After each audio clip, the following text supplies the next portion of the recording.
Ethan was just 8 years old when his life shattered.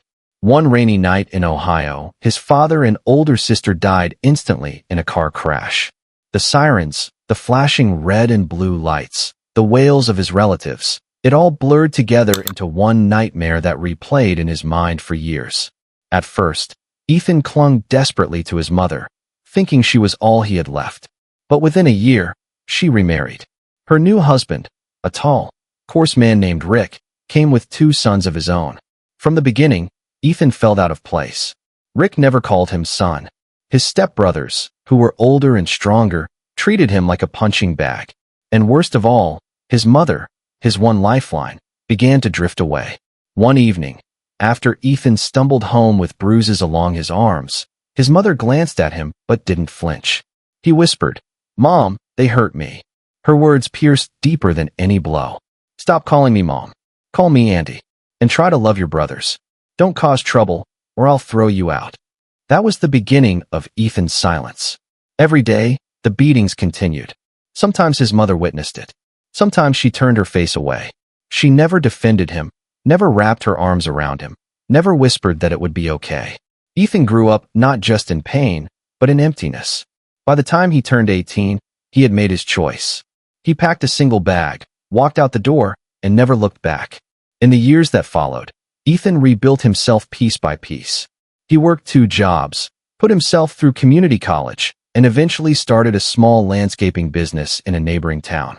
He had scars on his body and deeper scars in his heart, but he promised himself he would never let anyone break him again. For 15 years, he lived with no contact from his mother. No birthdays, no Christmas cards, no phone calls.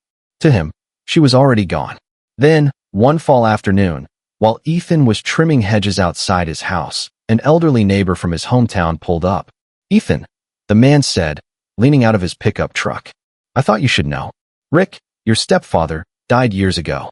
And those stepsons of yours? They abandoned your mother. She's all alone now." Ethan felt nothing. Not sadness, not pity, just a dull emptiness.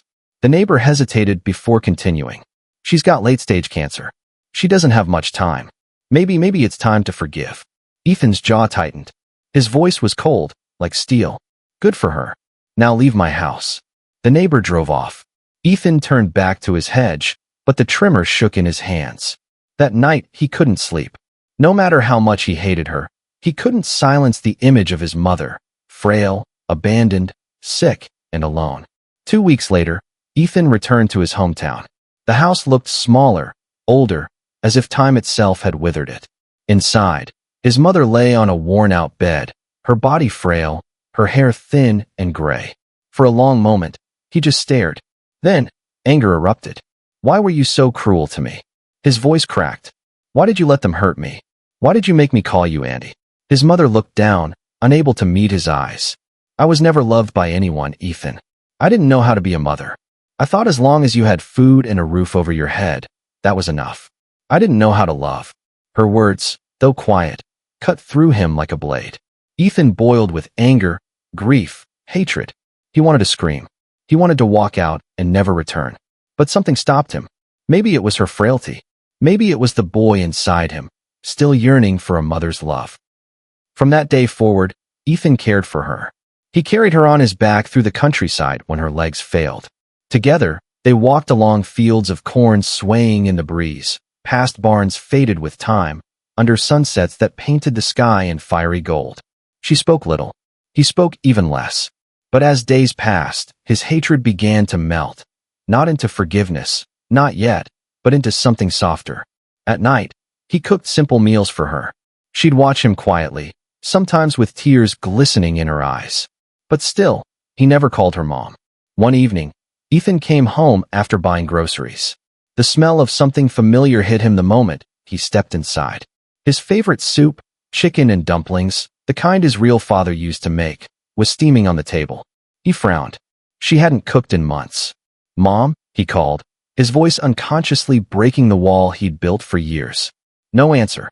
He hurried to her room. She lay on the bed, her eyes closed, her face peaceful. He shook her gently, then harder. "Mom, wake up!" He screamed, cried, begged. But she never opened her eyes. On the nightstand lay a folded note. Ethan's trembling hands opened it. Asterisk, son, I was a fool. I'm sorry.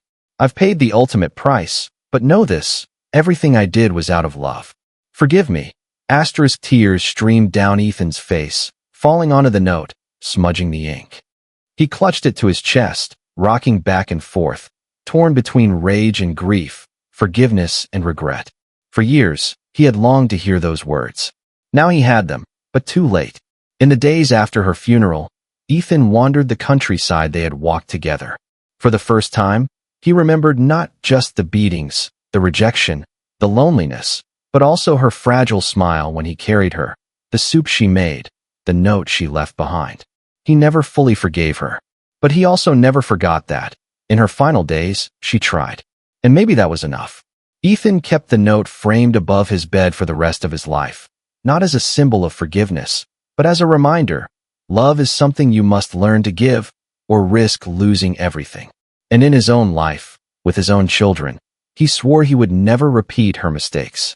Because sometimes the hardest battles aren't fought with fists, but with the choice to love when you were never loved yourself.